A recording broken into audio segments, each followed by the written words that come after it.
looking quickly at our science book here and just reviewing a little bit about water that we talked about last week. Now, we did a couple experiments with water showing you that water is one of those commodities or things that um, can be in three different forms. It can be liquid. You know that liquid is where you can pour it and you can drink lots of water. It can be a vapor, like the water that's in the air, or it can be a solid, like an ice cube. So water is one of those few things that can be all three: a liquid, a solid, and a vapor. And remember last week we talked a little bit about the wonderful aquifer we have here in Spokane, which is like our underground river, and that is it travels through rocks and gravel and sand and dirt, and you would think that maybe that would make it dirtier, but no, it makes it cleaner because it takes out all of the sediment, all of the old stuff. You know, if you were to take water and add some sand into your water and you would stir it up, it would look like, hey, we did a pretty good job. But if you let that water sit for a little bit of time, the sand sinks to the bottom. And that part's called sediment.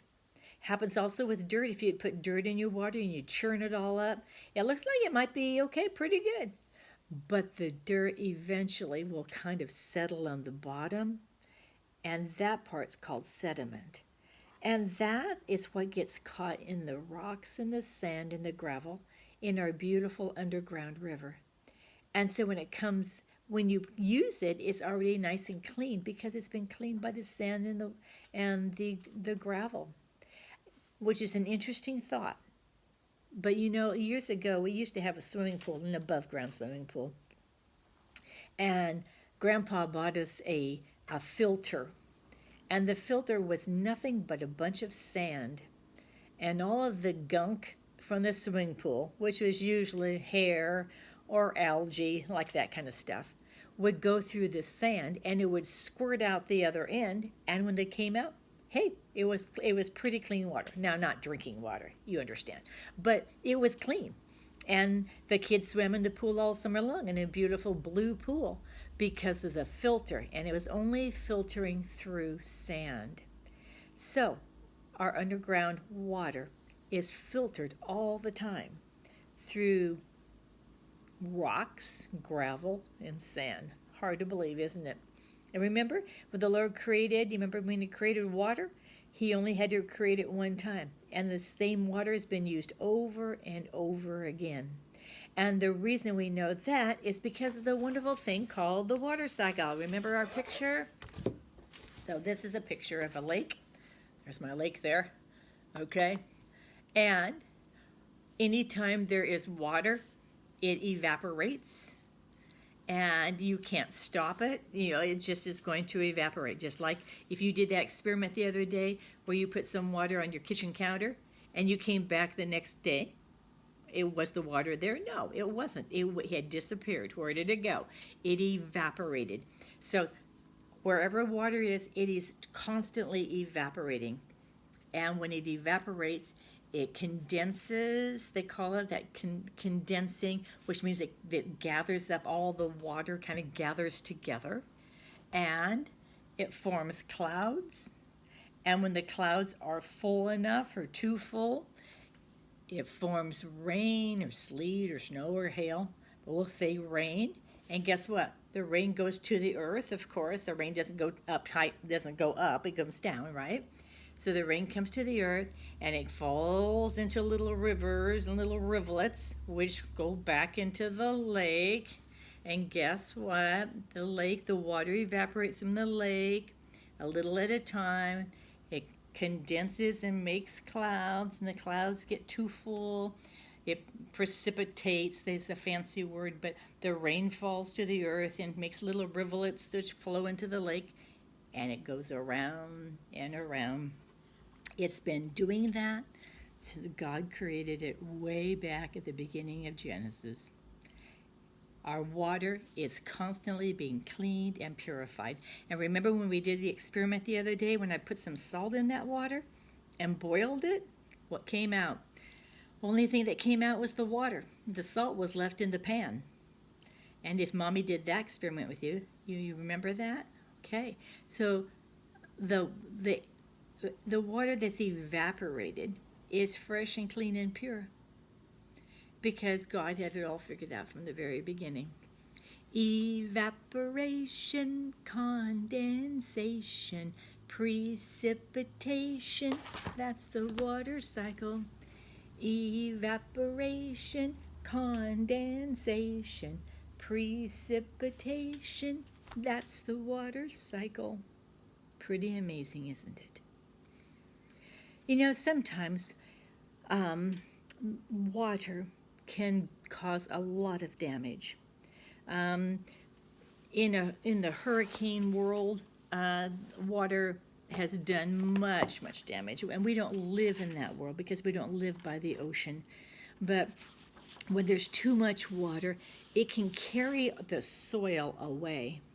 So you can imagine that if my board here was a piece of soil, and this is my land. Say my land isn't straight like that, okay? But my land is a little bit crooked. But I want to plant wheat in it. So I plant all my rows of wheat. And the wheat grows up, and oh, it's looking so cute. And there's a little, first they start out being little tiny, little green little wisps, like little leaves. And then later on the wheat comes, and it's looking really good. And about that time, big water storm comes, and it's pouring down from the sky. Now, if the wheat is pretty established, it's not so bad. But if the wheat's just baby wheat or maybe just even seed wheat, guess what? This that's up here will fall. It wants to fall down. And it erodes is that snazzy word. And it takes what's up here and it puts it to the bottom and it messes up the whole farm. Erosion is a big problem. Not quite so much here in Spokane when it comes to rain, but in Spokane we have the erosion that is caused by wind. And, you know, we don't pay much attention to it because most of us don't live on farms, especially wheat farms. But we have lots of wonderful wheat farms in Washington. And the wind will come and it will blow and it will take that soil, that beautiful soil, and it'll blow it away. Erosion is a big problem. And if you live in the middle of the state, they can tell you all about how they have to fight against erosion. Sometimes they put up trees to try to block the wind so that the wind doesn't catch their nice soil and blow it somewhere else. It's kind of interesting. When you dig in your soil, there's only about, I'm kind of guessing 6-8 inches that is really worth anything. It's called your topsoil. And it's only not very much. And then all of the soil underneath is not that good. It's called subsoil. And that soil doesn't really want to grow things nicely. It's the topsoil that's precious. That's the topsoil that's full of nutrients and wonderful things for your plants.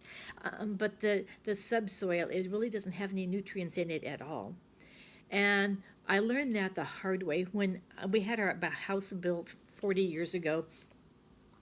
They, instead of doing what they were supposed to do, which was to take all the topsoil off of where the house was going to be and put it in a little pile, they kind of mixed it all up, and the builders mixed it all up, and so in the end, when they laid it out so that after our house was built and they flattened everything out so that we could have a lawn, they mixed the topsoil up with the subsoil, and we could not grow a lawn. Yeah, it would grow in some spots where the topsoil was, but when there was subsoil, nothing would grow.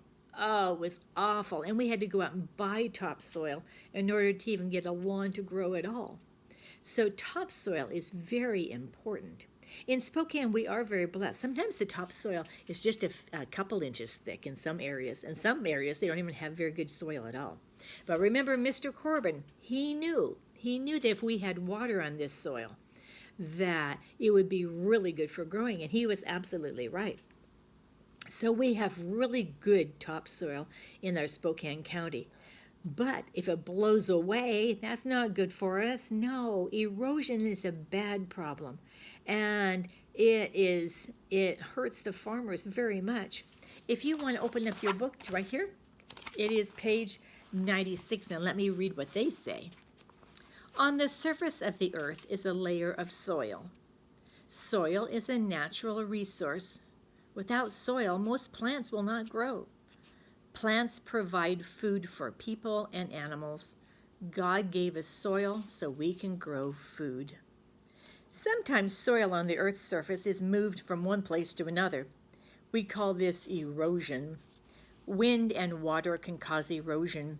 Erosion can remove soil needed for plants. We try to keep soil from eroding. Farmers plow fields in certain ways to prevent erosion. We plant trees and other plants to help hold soil in place. The plant's roots help prevent erosion.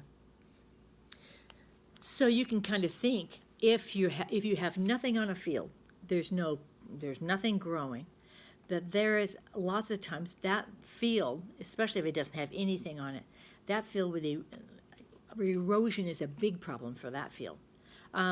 Whereas if you have plants, at least that kind of holds the soil in place. And wasn't it an interesting picture? Did you like that picture? I did. I thought of how smart that farmer was when he did his plowing, to know how to plant so the erosion is slowed down. And my father-in-law, who's from Tennessee, one time we got into this big discussion about how erosion in the Tennessee Valley was a critical problem for those farmers. They lost so much soil because it would just be washed away. They didn't have the wind like we do, but they just had water everywhere. And he said it was a very bad problem for those farmers. So our natural resource that we talked about so far are the natural resources of water and the natural resource of soil. And the next time we talk, we're going to talk about the natural resource of trees. And remember, it was the Indians who needed the natural resources. Not that we don't, but the Indians, that's all they had, was what God had created. And they were the ones that needed those they used those resources, whether it was a resource of water or soil or trees. They had to have them. That is how they survived. And so, anyway, the next time we're together, we're going to learn a little bit about trees. Okay, bye-bye.